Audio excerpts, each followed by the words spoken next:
अस्सलाम वालेकुम, मैं हूं शाज़ेब खानज़ादा। सियासी गहमा गहमी दिलचस्प मरहले में दाखिल हो गई है। सियासी हरीफ एक दूसरे से राब्ते कर रहे हैं। दावतों, मुलाकातों और सियासी मीटिंग्स का एक नया सिलसिला शुरू हो गया है।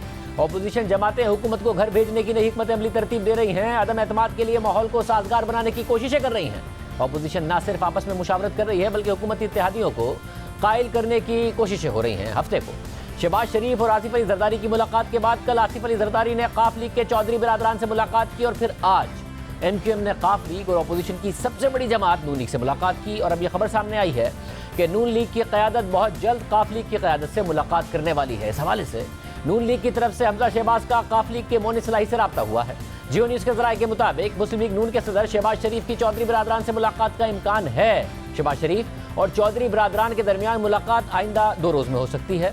मुस्लिम लीग नून की जानिब से जुमेरात को मुलाकात की ख्वाहिश का इजहार किया गया है, मगर मुलाकात का दिन और वक्त अभी तय नहीं हुआ है। हैरानकुन तौर पर दावतों और मुलाकातों का ये मायने खैर सिलसिला सिर्फ अपोजिशन जमातों तक महदूद नहीं है, बल्कि खुद हुकूमती इत्तेहादी भी अलग से मुलाकातें कर रहे हैं और साथ ही हुकूमत से खुलकर शिकवे और शिकायतें भी कर रहे हैं। आज हुकूमत की अहम इत्तेहादी MQM पाकिस्तान ने हुकूमत की एक और अहम इत्तेहादी काफ लीग से मुलाकात की और मुलाकात के बाद मीडिया से बात करते हुए स्पीकर पंजाब असेंबली चौधरी परवेज इलाही ने कहा कि अभी तो बावर्ची खाने में सामान इकट्ठा हो रहा है, पकना शुरू नहीं हुआ है, क्या कच्चा ही खा लें। जबकि MQM के रहनुमा आमिर खान ने भी चौधरी परवेज इलाही की बात की तायीद की। आप समझते हैं कि मुल्की हालात इस वक्त इस तरह की सूरत हाल है कि कोई अदम एतमाद की तहरीक के लिए साजगार माहौल है? देखें, मेरी बात सुने ना, वैसे तो ये सवाल बनता है जो कर रहे हैं, और इसमें सबसे बड़ी बात, इसमें ये सवाल इनका इस तरह का है कि वो तो अपोजिशन जो कर रही है ना वो जवाब देंगे, लेकिन वो अभी कोई सामने खदोखाल आ जाए, सामने कोई चीज़ आ जाए। अभी तो बर्ची खाने में सामान इकट्ठा हो रहा है, जब तक कोई अमली शक्ल सामने नहीं आती अभी तो सारी बातें अभी पकना शुरू नहीं हुआ सामान। बड़ा देर कच्चा ही खा लो। हुकूमती कारकर्दगी से मुतमिन है इस वक्त, ये बता दें। वो आप हमारे बयान से अंदाज़ा कर। जैसा चौधरी साहब ने फरमाया कि अभी तो पकना शुरू हुआ है, कुछ पकेगा उसके बाद फैसला करेंगे। और आज MQM पाकिस्तान के सीनियर रहनुमा की लाहौर में नून लीग के क़यादत से मुलाकात हुई और फिर मीडिया से बात करते हुए नून लीग के सदर शहबाज शरीफ ने कहा कि मैंने MQM की दिल की आवाज़ सुन ली है, मगर वो ज़बान से ऐलान कराची जाकर करेंगे। जबकि MQM के रहनुमा आमिर खान ने कहा कि इस हवाले से राब्ता कमेटी में मुशावरत करेंगे। मीडियम से हमारे राब्ते हो चुके हैं और अगले चंद दिनों में हमारा इजलास होगा जिसमें हम ये फैसले करेंगे। और ये सारी ऑप्शंस जो आपने बताई, मैंने आमिर खान साहब उनके मोहतरम साथी उनसे भी बात की कि ये वोट ऑफ नो कॉन्फिडेंस एक आइनी ऑप्शन है, इसमें कोई दो राय नहीं है बिल्कुल। और ये मुल्क जिस हद तक पहुंच गया है, आवाम की जो ख्वाहिशात हैं कि अब इस हुकूमत से जल्द उनकी जान छुड़ाई जाए, पाकिस्तान की जान छुड़ाई जाए, पाकिस्तान की जो माशी तबाही है उसके पेश नज़र अब मज़ीद वक्त देना एक, मैं समझता हूँ, एक बहुत बड़ा जुल्म और ज़्यादती होगी। उसके लिए सारी बात हमने इनसे की है, तो ये अपने कराची जाके अपनी कमेटी में बात करेंगे और ये फैसला करेंगे। दिल से तो मैंने कान लगा के सुना है, ज़ुबान से ये कराची जाके बताएंगे। अभी पहले अपोजिशन कोई चीज़ तय करके अपना एक एजेंडा सामने लेके आएगी। जो हमारी गुफ्तगू हुई है वो हम जाकर अपनी हाईकमान को, अपने राब्ता कमेटी में सारी चीज़ें उनके इल्म में ले आएंगे, फिर जो भी फैसला होगा मुल्क की बेहतरी के लिए उसके ऊपर अमल करेंगे। अब हुकूमत के लिए एक मसला यह है कि अपोजिशन के अदम एतमाद के लिए मुतहरिक होते ही हुकूमती इत्तेहादियों ने हुकूमत पर दबाव बढ़ाना शुरू कर दिया है। शिकवे और शिकायतें की जा रही हैं, यानी तहरीक अदम एतमाद कामयाब होने के तो इम्कानात नज़र नहीं आ रहे हैं, मगर इत्तेहादियों ने मौके से फ़ायदा उठाना शुरू कर दिया है। साथ ही खबर आई कि कौमी असम्बली और सेनेट में हुकूमत की अहम इत्तेहादी बलूचिस्तान अवामी पार्टी को भी हुकूमत से शिकायत हो गई है। वो ज़्यादा बड़ा हिस्सा चाहती है। इस शिकायत में कितनी सदाकत है ये हम बलूचिस्तान अवामी पार्टी से भी पूछेंगे, लेकिन पहले काफ लीग से हमारे साथ मौजूद हैं कामिल अली आगा साहब, साथ ही वज़ीर ख़ारजा शाह महमूद कुरैशी साहब भी हमारे साथ मौजूद होंगे, उनका भी मौक़िफ़ मालूम करेंगे। कामिल अली आगा साहब, पहले आपसे, जरदारी साहब से कल मिले चौधरी बिरादरान, फिर आज MQM की आपसे भी मुलाकात हुई और शहबाज शरीफ साहब से भी मुलाकात हुई, फिर खबर आना कि नून लीग की मुलाकात होने वाली है चौधरी बिरादरान से, तो कहीं ना कहीं कुछ कुर्बतें बढ़ रही हैं। अगर हतमी फैसले नहीं भी हो रहे हैं, जरदारी साहब को जो एजेंडा लेकर आए थे, कहीं ना कहीं उस पर पेशरफ्त हो रही है। देखें शाहजेब, जो जरदारी साहब हैं उनके साथ तो चौधरी बिरादरान का रब्ता रहता है, इवन मेरा भी रब्ता रहता है उनके साथ। वो कोई ऐसी बात नहीं है, उनके अंदर भी वो बड़े मोहतरम मिजाज शख्सियत हैं। और चौधरी बिरादरान आपको पता है हमेशा खुले दरवाजे की सियासत करते हैं। इसमें अपोजिशन या हुकूमती जमातों कोई लेना देना नहीं है। ये मुनासिब रवैया सियासत में, ये इसके अंदर कतगन अगर कभी आई थी तो वो मियाँ नवाज शरीफ साहब की तरफ से आई थी। वो हाथ मिलाने से इनकार करते थे और उसके बाद ये रवायत कुछ आगे बढ़ी और अब इमरान खान साहब के अंदर भी कुछ इस किस्म की बातें हम सुनते हैं कि वो कहते हैं कि जी फ़लाँ के साथ बात नहीं करनी, फ़लाँ के साथ हाथ नहीं मिलाना। तो ये रवैये को मेरे ख्याल में सियासत के अंदर अच्छे रवैये नहीं होते। अपोजिशन हो या हुकूमत हो, उनका आपस में इंटरेक्शन तो होना चाहिए। वैसे मगर इतने थोड़े से वक्त में इतना बहुत सारा इंटरेक्शन हो रहा है, तो जिसकी वजह से सवाल उठ रहा है कि क्या कुछ ना कुछ पकड़ा है। अभी तक तो चौधरी परवेज लाई साहब ने कहा है ना कि अभी तक तो किचन में सामान पहुंचा है, पकना शुरू नहीं हुआ अभी तक। अगर पकेगा तो खुशबू आ जाएगी। मगर वो किचन में सामान मेन्यू के मुताबिक आता है ना, तो मेन्यू में तहरीक अदम एतमाद है क्या? ये सियासत में होता रहता है। ये शाहजेब आपको पता है, ये कोई पहली दफ़ा नहीं है। ये तैयारी तो अपोजिशन हमेशा करती है और अपोजिशन की कोशिश होती है कि किसी न किसी तरीके से हुकूमत को गिराया जाए और फिर ज़ाहिर है ये अपोजिशन तो हमेशा से ये चाहती है। ऐसा अपोजिशन तो चाहती है, मगर कल आपने एक दिलचस्प बात की। आपने कहा कि जब तक इस हुकूमत के साथ रियासत खड़ी है हम भी हुकूमत के साथ खड़े हैं। इसका मतलब है अपोजिशन तो आपसे राब्ते कर रही है मगर आपको इशारा नहीं मिला है अभी तक। मैं हमेशा ये बात करता हूँ, जब भी इस बात पे इसरार होता है कि कब तक खड़े रहेंगे, तो मैं हमेशा कहता हूँ कि उस वक्त तक खड़े हैं जब तक रियासत इनके साथ खड़ी है। तो इसमें कोई मेरे ख्याल में मैंने जो बात की है वो एक मुनासिब बात है और हकीकत भी है और हकायक के ऊपर बात करनी चाहिए। वैसे यानी आप ये कह रहे हैं ना कि रियासत हुकूमत के साथ ही खड़ी है, और ये जो तासुर पैदा किया जा रहा है या दिया जा रहा है कि रियासत और हुकूमत के आपस में इख्तलाफात हैं वो दुरुस्त नहीं है, इसलिए आप हुकूमत के साथ खड़े हैं।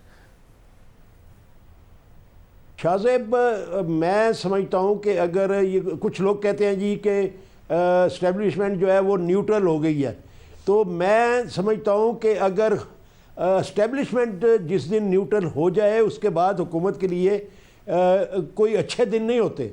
उसके बाद मसाइब बढ़ते चले जाते हैं हुकूमत के लिए, उसको टफ टाइम मिलता है। और ज़ाहिर है कि इस सूरत हाल में अगर एस्टेब्लिशमेंट न्यूट्रल हो तो अपोजिशन भी एक्टिवेट होती है और उसकी हरकत और सनात से भी पता चलना शुरू हो जाता है कि अब जो है कोई नया सिनेरियो जो है बनने वाला है।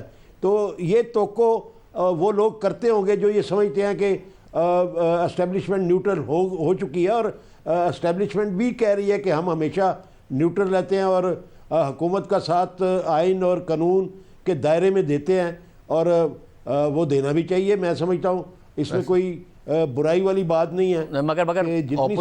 मगर ऑपोजिशन तो एक्टिव हो गई है, तो ये बगैर न्यूट्रल हुए एक्टिव हो गई है। आपके ख्याल में न्यूट्रल है या नहीं है? मैं कतई तौर पे इस बात की जो है वो इसमें मैं इत्तेफाक नहीं करता। मैं समझता हूँ कि न्यूट्रलिटी जो है वो नज़र आ जाती है और उसके बाद फिर मामलात किसी और तरफ चल पड़ते हैं। और यही वजह है कि काफ़ी इस वक्त हुकूमत के साथ खड़ी है। हम खड़े हैं और हमारा तो बिल्कुल तहैया ये है कि हमने 5 साल के लिए इनके साथ इत्तेहाद किया हुआ है और हम अपने एग्रीमेंट को पूरा करेंगे। और अगर अचानक रियासत न्यूट्रल नज़र आई तो फिर उस एग्रीमेंट में इधर उधर जा सकते हैं आप? नहीं, वो तो मैंने हमेशा कहा है कि जब तक रियासत इनके साथ खड़ी है हम भी खड़ी हैं। हमारा मुआहदा भी रियासत के साथ है, किसी सियासी जमात के साथ नहीं है। बहुत शुक्रिया। काफली की राय आपने सुनी। अब हमारे साथ सेनेटर नवारुल हक काकड़ साहब मौजूद हैं, सीनियर रहनुमा बलूचिस्तान अवामी पार्टी। आपका बहुत शुक्रिया। ज़रा बताइएगा कि ये दुरुस्त है या नहीं? बड़ी सख्त प्रेस रिलीज थी बलूचिस्तान अवामी पार्टी की और ये कहा गया था कि वज़ीर आला से कहा है कि तहफ़्फ़ुज़ात वज़ीर आज़म के सामने रखें, आखिरी मरतबा खुलकर रखे जाएँ, हमें हमारा हक नहीं मिल रहा, मुतालबात पूरे ना हुए और तहफ़्फ़ुज़ात दूर ना हुए तो पार्टी अपना लाएमल तय करेगी। तो क्या वज़ीर आज़म ने तहफ़्फ़ुज़ात दूर कर दिया आज मुलाकात में या नहीं हो सका ये मामला? बहुत शुक्रिया शाहज़ेब। ये सोशल मीडिया के तवस्सुत से मेरी नज़र से भी इस किस्म की स्टेटमेंट गुजरी थी, लेकिन मैं इस चीज़ की वजाहत करते चलूँ कि पार्टी प्रेसिडेंट जाम कमाल साहब ने कोई ऐसा हमें इंस्ट्रक्शंस इस हवाले से या किसी बाकी जो मेजर दोस्त हैं हमारे पार्लियामेंटेरियंस, उनमें से भी कहीं से मुझे इस तरह की एको नहीं आई।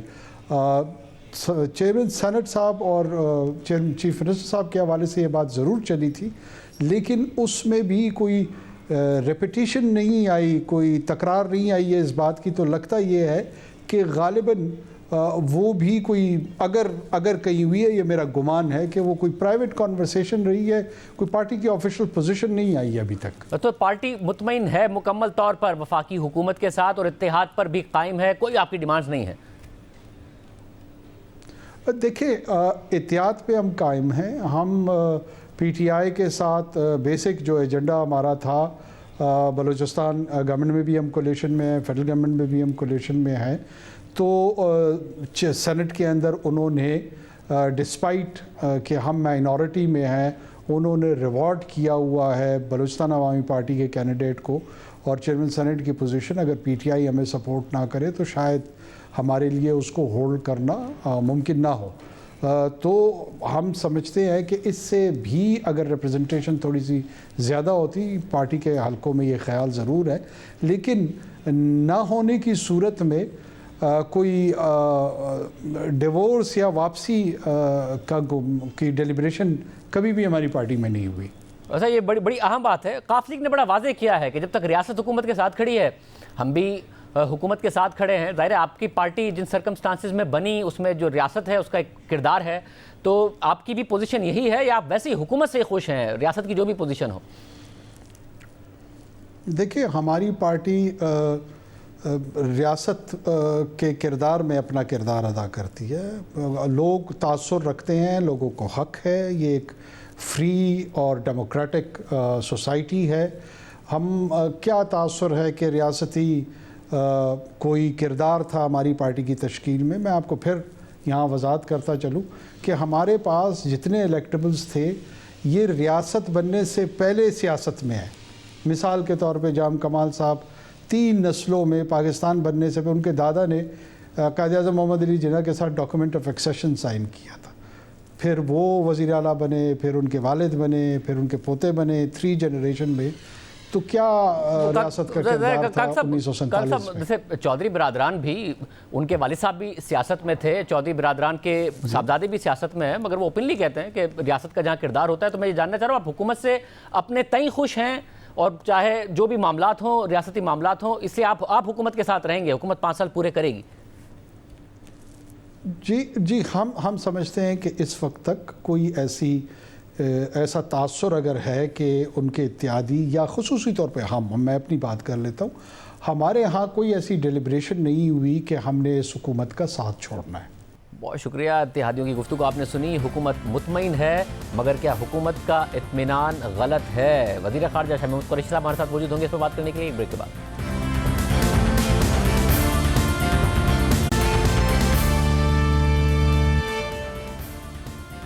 नून लीग मुतहर्रिक है, पीपल्स पार्टी मुतहर्रिक है, हुकूमत के इत्तेहादियों से मुलाकातें हो रही हैं, इत्तेहादी हुकूमत पर तनकीद ज़रूर कर रहे हैं, मगर ये भी वाज़ेह कर रहे हैं कि अभी फ़िलहाल तहरीक अदम एतमाद के लिए वो राज़ी नहीं है, ना ही अपोजिशन की तरफ से कोई ऐसा होमवर्क पेश किया गया है। क्या हुकूमत बिल्कुल मुतमईन है, इत्तेहादियों से बात करेगी नहीं करेगी? हमारे साथ वज़ीर ख़ारजा शाह महमूद कुरैशी साहब मौजूद हैं। शाह साहब, बहुत शुक्रिया हमें शो में ज्वाइन करने के लिए।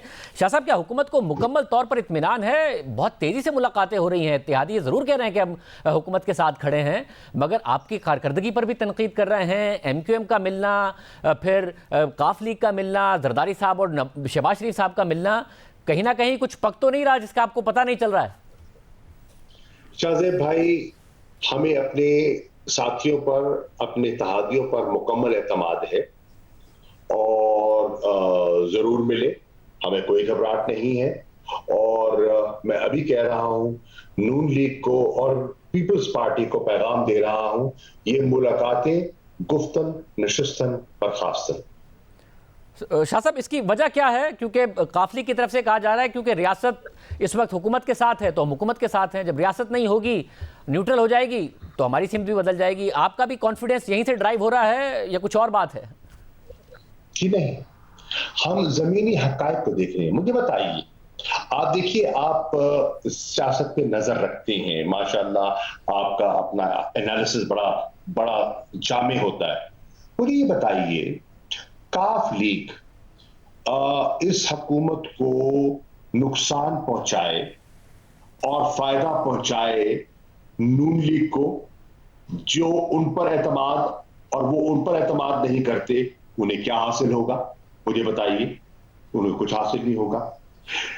एनक्यूएम के दोस्त हमारे भाई हैं, हमारे साथी हैं, हलीफ हैं, वो मौजूदा हुकूमत को जिसका वो हिस्सा है, उनको नुकसान पहुंचाकर फायदा पहुंचाए। किसको? पीपल्स पार्टी को, जिससे वो डसे हुए हैं और कराची में उनके खिलाफ एहतजाज करते रहे हैं। इसमें क्या मंतक है?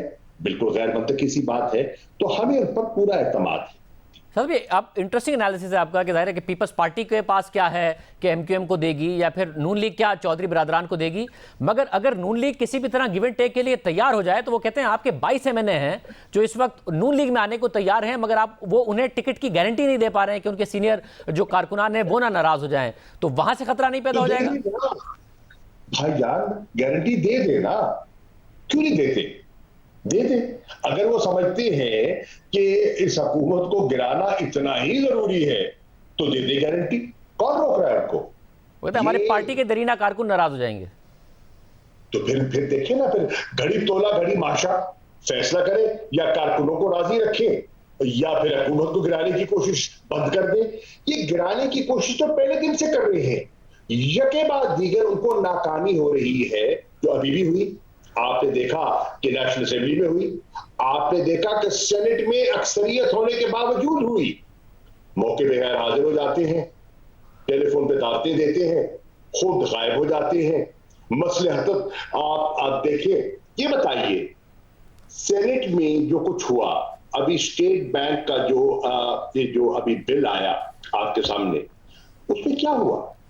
ये आपके सामने है ना, क्या हुआ ये बताइए। इनकी तो अपनी सफों में अभी यकसुई नहीं है। तो ये तो बातें हैं करने की, अपने मायूस कारकुनों को हौसला, उनकी कमर बांधने की जरूरत है, उनको मोबिलाइज करने की कोशिश कर रहे हैं। तो उनको क्या कहें? यही तासुर देते हैं। बात तय हो गई, यहां से इशारा आ गया, वहां से इशारा आ गया। और शाह साहब, आप जो जहांगीर तरीन ग्रुप है उसको कितना न्यूट्रलाइज करने में हुकूमत कामयाब हुई है कि वो अपने कारकुनों को मोबिलाइज करें और आप उन्हें न्यूट्रलाइज नहीं कर पाए, तो ऐसा ना वो आपके लिए मसला बन जाए? शाहजेब, कौन सा ग्रुप? मैं समझा नहीं। जहांगीर तरीन ग्रुप साहब ने मैं समझता हूं कोई ग्रुप नहीं है। मेरी नजर में तहरीक इंसाफ में एक ग्रुप है और उसका नाम है इमरान खान का ग्रुप। तहरीक इंसाफ में जो रहेगा उसने इमरान खान के साथ रहना है, और जो इमरान खान से नजर चुराएगा वो फिर तहरीक इंसाफ में नहीं रहेगा। मगर ऐसा हुआ ना शाह साहब के कुछ एमएनएस और एमपीएस और एमएनएस खड़े तो हो गए थे जहांगीर तरीन साहब के साथ, तो वो मुकम्मल तौर पर न्यूट्रलाइज कर लिए आपने, या वो किसी भी वक्त सामने आ सकते हैं उनके? वो एक तासुर था कि जनाब बहुत कुर्बत है। वो एक तासुर था कि कल को बात तय हो जाएगी। जैसे जैसे वो तासुर जायल हो रहा है, लोगों ने अपनी गलती का एहसास किया है और हम उनके शुक्रगुजार हैं कि उन्होंने अपना किबला दुरुस्त किया है। ये बड़ी आम बात है। आप ये कह रहे हैं क्योंकि जरा तासुर उन लोगों के अपने बयानात से बना था, वो टॉक शोज में जा रहे थे, मुतादिद एमएनएस एमपीएस, यहाँ तक के चीफ मिनिस्टर के एडवाइजर। आप ये कह रहे हैं उन सबको अब मुतमईन कर लिया गया है, तरीन साहब का कोई ग्रुप नहीं है जो एग्जिस्ट करता है इस वक्त पार्टी के अंदर? मुझे तो तहरीक इंसाफ में एक ही ग्रुप दिखाई देता है, और वो है जो इमरान खान पर एतमाद करते हैं और उसको अपना कायद समझते हैं।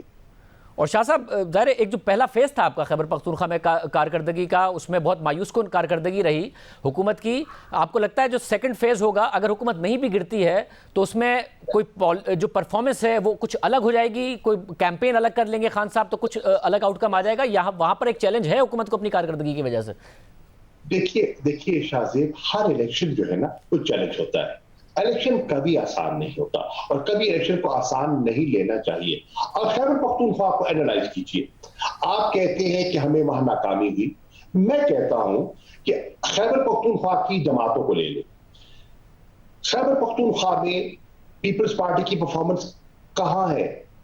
कितनी सीटें हासिल की, कितने वोट लिए, नून ने कितनी सीटें ली, कितने वोट हासिल किए। तबाही तो इन दोनों जमातों की हो गई। एएनपी ने कितने वोट लिए आपके सामने है। हाँ, खैबर पख्तूनख्वा में पीटीआई के से हटकर अगर किसी ने वोट लिए तो जेयूआई ने लिए, यह हकीकत है और उस हकीकत से मैं इनकार नहीं कर सकता। इस वक्त खैबर पख्तूनख्वा में जो दो बड़े धड़े सामने आए हैं वो है पीटीआई और जेयूआई। मगर शाह साहब ये आप ज़ाहिर सियासत को समझते हैं, ये मगर सिर्फ एक सवाल ऐड कर दूं, क्योंकि आपने कहा कि दो धड़े आए हैं, मौलाना की को पेशावर में जीतना कितना ये निशानदेही करता है, क्योंकि मौलाना का अपना वोट बैंक इतना बड़ा है, या फिर एंटी पीटीआई वोट इतना खड़ा हो गया है कि वो मौलाना को पीटीआई की अपोजिशन समझते हुए मौलाना को वोट दे रहे हैं? नहीं, देखिए पेशावर में जो हमें नुकसान हुआ वो हमारी सफों में यकसुई नहीं थी। हमारे कुछ लोगों ने अपने छोटे छोटे मफादात को पार्टी पर तरजीह दी, उसका हमें नुकसान हुआ, उनको भी नुकसान हुआ, पार्टी को भी नुकसान हुआ और उन्हें उसका एहसास भी हुआ है। और उसके बाद मैं समझता हूं कि हम उस गलती से सबक सीखेंगे और अगले फेज में पंजाब में और दीगर इलाकों में इंशाअल्लाह मुझे उम्मीद है कि हम अपनी गलतियों से सीखकर अपनी सिमत को दुरुस्त करेंगे। मगर शाह साहब, जो एंटी पीटीआई फैक्टर अगर मौलाना के हक में पेशावर में गया है, तो पंजाब के इलेक्शन में वो नून लीग के हक में क्यों नहीं नजर आ रहा होगा?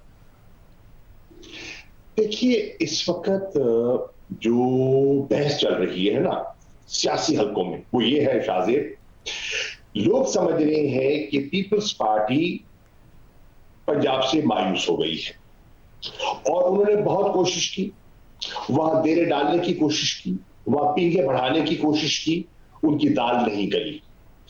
लोग समझ रहे हैं कि नून लीग को सिंध में पजीराई नहीं मिली, चुनाचे मायूसी के आलम में फिर यकजा हुए। पीडीएम बनाने वाले, पीडीएम को तोड़ने वाले भी वही थे ना बनाने वालों ने। पीपल्स पार्टी ने पीडीएम बनाने के लिए शुरुआत की और पीपल्स पार्टी ने अपने मफादात की खातिर पीडीएम को तोड़ दिया। अब जब दबाव आया तो फिर उसको जोड़ने की कोशिश कर रहे हैं। जब ये महसूस कर रहे हैं कि इमरान खान पर वो गालिब नहीं आ रहे तो फिर नई सरबंदी करने की कोशिश कर रहे हैं। लेकिन लोग समझ गए हैं कि इस वक्त नून लीग पंजाब तक महदूद हो गई है और पीपल्स पार्टी सिंध तक महदूद हो गई है और इन्होंने फैसला कर लिया है कि इधर हम उधर तुम। ये इधर हम और उधर तुम की वजह के साथ एक तासुर उभर रहा है कि इस वक्त अगर मुल्क में कोई वफाकी सोच रखने वाली जमात है तो वो तहरीक इंसाफ है, जो आज सिंध में भी है, पंजाब में भी है, खैबर पख्तूनख्वा में भी है, आजाद कश्मीर में भी है, गिलगित बल्तिस्तान में भी है। तो जिसकी वफाकी सोच है वो अपनी सफ़े तहरीक इंसाफ के साथ दोबारा जोड़ेगा। मगर शाह साहब, अगर आप ही के एनालिसिस के तहत अगर ये बात दुरुस्त भी है, तो अगर आप सिंध में पीपल्स पार्टी से हार गए, पंजाब में नून लीग से हार गए, खैबर पख्तूनख्वा में मौलाना ने आपको चैलेंज दे दिया, तो वफाकी सतह पर आपका तो हुकूमत बनाने में नुकसान हो जाएगा ना? देखिए पहली बात तो ये है, ये तो आप मफरूजा है ना कि हार गए। अभी तो इंतखाबात आने हैं, इंतखाबात होने हैं। आप जानते हैं कि इंतखाबात के लोकल जब इलेक्शंस होते हैं तो लोकल इंटरेस्ट गालिब आ जाते हैं। कई दफा जब सूबे की सीटें होती हैं तो वहां प्रोविंशियल फैक्टर्स भी अपना प्ले करते हैं। जब आप नेशनल लेवल पर सियासत करते हैं तो उसकी सोच और उसका जाविया और होता है। मेरी नजर में इस वक्त वफाक की सतह पर अगर किसी जमात को पजीराई हासिल है तो अल्लाह के फजल करम से वो पाकिस्तान तहरीक इंसाफ है। डिस्पाइट दीज चैलेंजेस, इसमें कोई शक नहीं कि हमें एहसास है कि लोगों को दिक्कत में है, लोग महंगाई का बोझ है, मुश्किलात हैं, चैलेंजेस हैं, लेकिन वो ये भी समझते हैं इमरान खान दयानतदार है, इमरान खान इस मुल्क का वफादार है और इमरान खान को मौका मिलना चाहिए। और बाकी जो है। बहुत शुक्रिया। हमारे साथ वज़ीर ख़ारिजा महमूद कुरैशी साहब की गुफ्तगू आपने सुनी। हुकूमत पर एतमाद है कि उन्हें कोई खतरा नहीं है। प्रोग्राम में ब्रेक शामिल करते हैं और हम इस पर बात करेंगे ब्रेक के बाद। सुप्रीम कोर्ट ने अपने नज़रसानी के अक्सरियती फैसले में जस्टिस काजी फ़ाइज़ ईसा के खिलाफ होने वाली तमाम कार्रवाइयों को रोका, अपनी ही दी गई हिदायत को कलअदम करार दिया। मगर हुकूमत को अब भी उम्मीद है कि जस्टिस काजी फ़ाइज़ ईसा के खिलाफ कार्रवाई हो सकती है और सुप्रीम जुडिशल काउंसिल ये कार्रवाई कर सकती है। मामला ख़त्म नहीं हुआ और अब भी जस्टिस फ़ाइज़ ईसा को जवाब देना पड़ेगा। और इस हवाले से एक बार फिर से हुकूमत मुतहरिक हो गई है। हुकूमत का दावा है कि सुप्रीम कोर्ट ने जस्टिस फ़ाइज़ ईसा केस में जो नज़रसानी का अक़लियती फ़ैसला दिया, उसे अक्सरियती फ़ैसले में जस्टिस याया आफरीदी के मुख्तसर फैसले से तक़वियत मिल गई है। क्योंकि हुकूमत के मुताबिक जस्टिस याया आफरीदी ने अलग से एक मुख्तसर फैसला दिया है और उसमें उन्होंने मौजूदा कार्रवाई और सुप्रीम कोर्ट के अहकामात को तो कलअदम करार दिया, मगर मुस्तकबिल में सुप्रीम जुडिशल काउंसिल पर FBI रिपोर्ट की बुनियाद पर किसी भी किस्म की कार्रवाई पर पाबंदी नहीं लगाई और नतीजतन जस्टिस फ़ाइज़ ईसा के केस में कार्रवाई की अब भी गुंजाइश मौजूद है और FBI की रिपोर्ट पर सुप्रीम जुडिशल काउंसिल कार्रवाई कर सकती है। अब आम बात यह है कि सुप्रीम जुडिशल काउंसिल के चेयरमैन मौजूदा चीफ जस्टिस उमर अता बंदियाल हैं, जिन्होंने जस्टिस फ़ाइज़ ईसा केस में अक़लियती फ़ैसला दिया, यानी 4 जजिस पर मुश्तमिल फ़ैसला तहरीर किया जो जस्टिस फ़ाइज़ ईसा के खिलाफ था। और हुकूमत का दावा है कि justice Umar Ata Bandial supreme judicial council के चेयरमैन की हैसियत से अब भी इस मामले का अज़ख़ुद नोटिस ले सकते हैं और जस्टिस फ़ाइज़ ईसा को जवाबदेह बना सकते हैं। कल वफाकी वज़ीर क़ानून फ़रूक नसीम ने जस्टिस मुनीब अख्तर, जो अक़लियती फ़ैसले के रुकन थे, उनके इजाफी नोट का हवाला दिया और उम्मीद जाहिर की कि अब भी जस्टिस फ़ाइज़ ईसा के खिलाफ कार्रवाई हो सकती है। जस्टिस मुनीब अख्तर ने एक मैथमेटिकल एनालिसिस की। उन्होंने जो 5 लर्नड जजेस हैं उनका उन्होंने शॉर्ट ऑर्डर की एनालिसिस करके ये कहा कि उसमें उन्होंने ये कहा है कि ये तमाम चीज़ें कलअदम हैं और जो FBR की रिपोर्ट है, ये डॉक्यूमेंट्स हैं, वो कहीं इस्तेमाल नहीं की जा सकती। लेकिन जो जस्टिस याया आफरीदी जो छठे लर्नड जज हैं, उन्होंने सिर्फ यहाँ तक लिखा कि ये तमाम चीज़ें कलअदम हैं। उन्होंने आगे ये नहीं लिखा कि ये FBR की रिपोर्ट या जो दूसरा मटेरियल आया है वो फ्यूचर में यूज़ नहीं किया जा सकता। इस पे उन्होंने फर्दर डायरेक्शन नहीं दिया। फिर जस्टिस मुनीब अख्तर ने ये फरमाया अपने जजमेंट में कि इसका मतलब है कि 10 जज थे तो 5 की ये डायरेक्शन है, इस मटेरियल को दोबारा यूज़ नहीं किया जा सकता इन फ्यूचर में। यानी 5 की ये डायरेक्शन नहीं है तो यानी ये मेजॉरिटी फ़ैसला नहीं है। तो इसका तो मतलब ये है कि जो रिव्यू का जो ऑर्डर हुआ है उसके बावजूद सुप्रीम जुडिशल काउंसिल जो है वो इस तमाम मटेरियल को दोबारा से देख सकती है। अगर ये इंटरप्रिटेशन ली जाए तो ना क्यूरेटिव रिव्यू की ज़रूरत है, ना किसी और नए पिटिशन की ज़रूरत है। अब हुकूमत एक नई बहस छेड़ दी है। एक तरफ 6 जजेस का अक्सरियती फैसला है जो जस्टिस फ़ाइज़ ईसा के हक़ में है और उसमें जस्टिस याया आफरीदी का इजाफी नोट भी अलग से शामिल है, और एक तरफ 4 जजेस का अक़लियती फैसला है जो चीफ जस्टिस उमर अता बंदियाल ने तहरीर किया है। मगर हुकूमत का दावा है कि जस्टिस याया आफरीदी ने मुस्तकबिल में सुप्रीम जुडिशल काउंसिल में FBR की मौजूदा रिपोर्ट पर आज़ादाना कार्रवाई पर पाबंदी नहीं लगाई है। तो इस तरह जस्टिस फ़ाइज़ ईसा के केस में फैसला 6 और 4 का नहीं बल्कि 5 और 5 का है और यूं जस्टिस फ़ाइज़ ईसा का केस अब भी चल सकता है। क्या वाकई ऐसा है? इस पर बात करेंगे attorney general of Pakistan Khalid Javed Khan साहब हमारे साथ मौजूद हैं। खान साहब, बहुत शुक्रिया हमें शो में ज्वाइन करने के लिए। आपने अक्सरियती अक़लियती तमाम फैसला देखे होंगे, वो आ चुके हैं। आपकी इस हवाले से अब क्या राय है? देखिए, इसमें बड़ा इंटरेस्टिंग इशू रेज़ हुआ है और ख़ास तौर पे जस्टिस मुनीब अख्तर ने जो सेपरेट नोट लिखा है जिस पे बाकी 3 जज साहिबान ने उनसे इत्तेफाक किया है, उसके पैराग्राफ 91 और 99 में जो मुनीब अख्तर साहब जस्टिस मुनीब अख्तर साहब ने जो व्यू लिया है वो ये कि किसी भी जजमेंट की ऑपरेट करने के लिए या एज अ प्रेसिडेंट होने के लिए उसमें मेजॉरिटी ऑफ द बेंच होना चाहिए। तो ये 10 मेंबर बेंच थी, तो इसमें कम से कम 6 जज साहिबान जो हैं उनका इत्तेफाक होना शॉर्ट ऑर्डर पे ज़रूरी है। फिर उन्होंने ऑब्ज़र्व किया है कि जो शॉर्ट ऑर्डर था वो 5 जज साहिबान का एक था और एक जो जस्टिस याया आफरीदी उनका सेपरेट नोट था।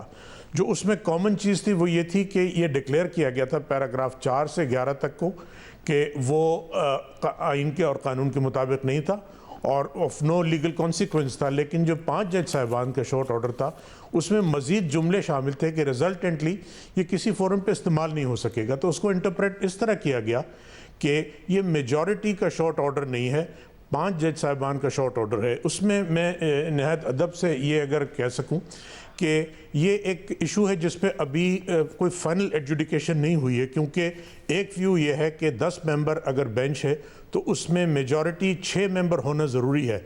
लेकिन माजी में भी ऐसा हुआ है, आफ्ताब शेरपाव केस में भी हुआ था, ऑर्डर 27A जिस पे अटॉर्नी जनरल को नोटिस दिया जाता है, उसमें प्लूरलिटी का व्यू था और उसको बाद में सुप्रीम कोर्ट ने मेजॉरिटी व्यू के तौर पे तस्लीम किया है कई जजमेंट्स में। मैं एक मिसाल दे के आपको बताऊं कि एक केस ले लें जिसमें 10 जज साहिबान हैं, 5 जज साहिबान क्लियरली एक ऑर्डर लिखते हैं। एक जज साहब अगर ये फैसला करते हैं कि मैं सफिशेंट फैक्ट्स या मटेरियल नहीं है, मैं इस पर फैसला नहीं करता, और 4 जज साहिबान ये कहते हैं कि हम दूसरी तरफ फैसला करते हैं, तो क्या सुप्रीम कोर्ट का कोई जजमेंट नहीं है? मेरी इंतहाई अदब के साथ मेरी राय यह है कि सुप्रीम कोर्ट के जजमेंट के लिए मेजॉरिटी नहीं प्लूरलिटी होना ज़रूरी है, और जिसकी मैंने मिसाल दी आफ्ताब शेरपाव केस में। लेकिन ये पॉइंट क्योंकि डायरेक्टली अभी आर्ग्यू नहीं हुआ तो इस पर अभी बहस होना बाकी है। मैं समझता हूँ कि 5 जज साहिबान का अगर क्लियर नोट है और माइनॉरिटी व्यू जो है अगर 4 जज साहिबान का है तो जजमेंट जो है उसका ऑपरेटिव भी है और उसकी प्रेसिडेंट की वैल्यू भी है। लेकिन ज़ाहिर है कि इस इशू के ऊपर इंटरप्रेट करना सुप्रीम कोर्ट का इस्तेकाक है और आखिरी जो जजमेंट होगा वो, लेकिन ये इस पर बहस होना ज़रूरी है। जब बहस होगी सुप्रीम कोर्ट ये कंसिडर करेगा तो ये बात तय होगी। इस आज जो जजमेंट है उसकी रोशनी में अब सूरत हाल ये है कि 5 जज साहिबान का व्यू ये था कि सुप्रीम जुडिशल काउंसिल भी इसका नोटिस नहीं ले सकती। जस्टिस याह्या अफरीदी का व्यू ये था कि सुप्रीम जुडिशल काउंसिल को बाउंड नहीं किया जा सकता, वो अज़-खुद या और जो तरीक़ाकार आइन में आर्टिकल 209 में दिए हैं उसके तहत ले सकती है। तो ये इस चीज़ पे अभी हतमी राय आना बाकी है।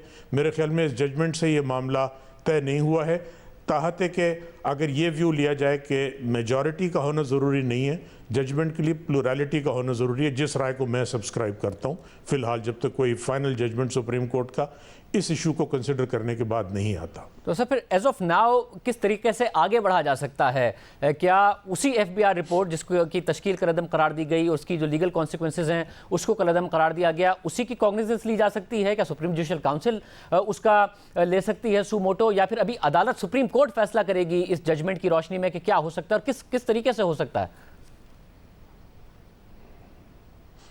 देखिए, सुप्रीम कोर्ट ने तो जजमेंट दे दिया, अब ये पब्लिक प्रॉपर्टी है, इसको आप एग्जामिन कर सकते हैं, तहजीब के दायरे में रह के क्रिटिसाइज़ कर सकते हैं, एनालाइज किया जा सकता है।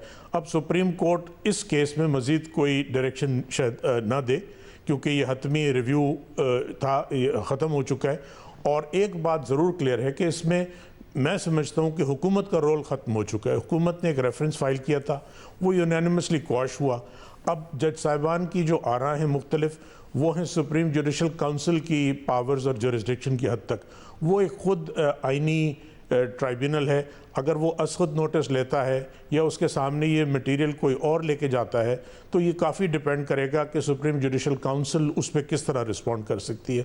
लेकिन जहाँ तक गवर्नमेंट का ताल्लुक है, ये केस ख़त्म हो चुका है। क्या क्यूरेटिव रिव्यू का भी ऑप्शन नहीं है हुकूमत के पास? देखिए, क्यूरेटिव रिव्यू पे क्योंकि इसमें मेरी राय थोड़ी सी मुख्तलिफ थी, हमारी जो बाकी लीगल टीम के मेंबर साहिबान हैं, और मेरा हमेशा से व्यू ये रहा है कि क्यूरेटिव रिव्यू जो है वो रियासत या हुकूमत के पास नहीं होता। अव्वल तो पाकिस्तान में ये कॉन्सेप्ट अभी नोन है ही नहीं और उस पर बड़े सीरियस डाउट्स हैं, लेकिन हिंदुस्तान में भी जो इसको इस्तेमाल किया गया वो फंडामेंटल राइट्स की इन्फोर्समेंट के लिए इंडिविजुअल्स या ग्रुप्स ऑफ इंडिविजुअल्स के लिए तो है, लेकिन गवर्नमेंट्स के लिए enforcement of fundamental right by way of curative review वो रेमेडी नहीं है। दूसरी पॉसिबिलिटी जो जिसका 1-2 दिन पहले जिक्र किया गया वो है सुओ मोटो रिव्यू की। सुओ मोटो रिव्यू जैसे कि उसके नाम से जाहिर है कि वो सुप्रीम कोर्ट अगर खुद ले, कोई पार्टी जाके सुप्रीम कोर्ट से नहीं कह सकती कि आप सुओ मोटो रिव्यू लें। पार्टी पिटिशन कर सकती है, ये पिटिशन इस केस में चैप्टर क्लोज हो चुका है तो अब दोबारा पिटिशन नहीं हो सकती। ऐसा पर जो तासुब ज़ाहिर एक प्रोपेगेंडा अभी शुरू हुआ कि जजेस ने अपने आप को बरी ज़िम्मा कर लिया है, अपने अहले खाना को भी बरी ज़िम्मा कर लिया है। हालांकि मेजॉरिटी जजमेंट में बारहा लिखा गया है कि कानून के मुताबिक तहकीकात हो सकती है जजेस के अहले खाना की भी, और अगर कोई ताल्लुक बनता है जज के साथ तो उसके खिलाफ भी कार्रवाई हो सकती है। आप जजमेंट को इसी तरह रीड कर रहे हैं या आपके ख्याल में वाकई जो बरी ज़िम्मा करार दिया गया है? नहीं, मैं समझता हूँ कि मेजॉरिटी जजमेंट और माइनॉरिटी जजमेंट, दोनों में बड़ी पावरफुल रीजनिंग दी गई है। जो मुझे कंट्रास्ट नज़र आया वो है एम्फेसिस का। दो बड़ी अहम वैल्यूज़ हैं आइनी, एक तो है इंडिपेंडेंस ऑफ जुडिशरी, दूसरी है अकाउंटेबिलिटी ऑफ जजेस, और दोनों लाजिम व मलजूम हैं। ऐसा नहीं है कि one is at the expense of another. अब जो मेजॉरिटी व्यू है वो डिपेंडिंग अपॉन द कॉन्टेक्स्ट, ये केस था इनकम टैक्स की वायलेशन का, उसको सामने रखते हुए मेजॉरिटी ने कहा कि ये केस जो है हमारी नज़र में इंडिपेंडेंस ऑफ जुडिशरी का ज़्यादा नज़र आ रहा है, इसलिए higher standard of judicial scrutiny apply करेंगे। माइनॉरिटी की राय ये थी कि क्योंकि अकाउंटेबिलिटी ऑफ जजेस, और बिल्कुल सही है, अकाउंटेबिलिटी ऑफ जजेस भी उतनी ही अहम आइनी एक रिक्वायरमेंट है और वैल्यू है, और अगर जहां नज़र ये आता है आइंदा कोर्ट्स के लिए इसमें गाइडलाइंस ये हैं कि जहां बेंच या सुप्रीम जुडिशल काउंसिल समझती है कि असल केस जो है वो कुछ और है और इंडिपेंडेंस ऑफ जुडिशरी जो है वो ख़तरे में है, तो वो पैमाना या मयार इस्तेमाल करेंगे जो मेजॉरिटी ने प्रेस्क्राइब किया है। अगर नज़र ये आता है आइंदा कि केस ऐसा है कि जिसमें इंडिपेंडेंस ऑफ जुडिशरी का सवाल नहीं है, किसी जज साहब के इंडिविजुअल कॉन्डक्ट का सवाल है, तो जो मेयार माइनॉरिटी जजमेंट में दिया गया है वो फॉलो होगा। मैं समझता हूँ दोनों बड़ी अच्छी और पावरफुल रीजनिंग है, दोनों रिकनसाइलेबल हैं। ऐसा नहीं है कि दोनों जजमेंट, सब दोनों की एम्फेसिस जो है, और याया अफरीदी साहब, जस्टिस याया अफरीदी साहब का जजमेंट भी, उसमें एक पैराग्राफ में इन दोनों वैल्यूज़ का जिक्र किया गया है। तो अगर ये तमाम जज साहिबान का पढ़े तो फोकस जो है इन दोनों वैल्यूज़ पे है। कुछ ने इंडिपेंडेंस को ज़्यादा वज़न दिया है इस कॉन्टेक्स्ट में रखते हुए कि उनके ख्याल में इसमें जो असल सवाल था वो इंडिपेंडेंस ऑफ जुडिशरी का था। जो माइनॉरिटी व्यू है उन्होंने कहा है कि हम जज साहिबान भी जवाबदेह हैं, और क्योंकि हम दूसरों के बारे में फ़ैसले करते हैं तो हमें ख़ुद भी अपनी जो है अकाउंटेबिलिटी का मेयार उतना ही ज़्यादा रखना चाहिए। लेकिन दोनों बड़ी अहम वैल्यूज़ हैं, और असल सवाल ये है कि आइंदा के लिए जो ये प्रेसिडेंट है वो डिपेंड करेगी कि किस कॉन्टेक्स्ट में केस आता है। जैसे कि अगर ये केस आता है मनी लॉन्ड्रिंग का, तो मैं समझता हूँ कि माइनॉरिटी व्यू जो है वो जो स्टैंडर्ड है वो प्रिवेल करेगा। अगर सिंपल किसी टैक्स लॉ की वायलेशन का सवाल है तो मेरे ख्याल में जो मेजॉरिटी व्यू की रीजनिंग है वो प्रिवेल करेगी। साहब, और अगर एज ऑफ नाउ भी इस बात को टेकअप किया जाता है तो टाइम बार्ड का मामला है सरीना ईसा के मामले में, उसका क्या होगा? और अगर सुप्रीम जुडिशल काउंसिल टेकअप कर भी ले तो क्या ये ज़्यादा से ज़्यादा एक टैक्स वायलेशन का होगा जिसमें पेनल्टी पड़ सकती है सरीना ईसा साहिबा पर, या फिर इसको जोड़ा जा सकता है जैसे काजी फायद ईसा से? देखिए, वो डिपेंड करता है कि सुप्रीम जुडिशल काउंसिल के सामने मटेरियल किस तरह आता है, क्योंकि पहला जो रेफरेंस था जो वो क्वाश हो चुका है।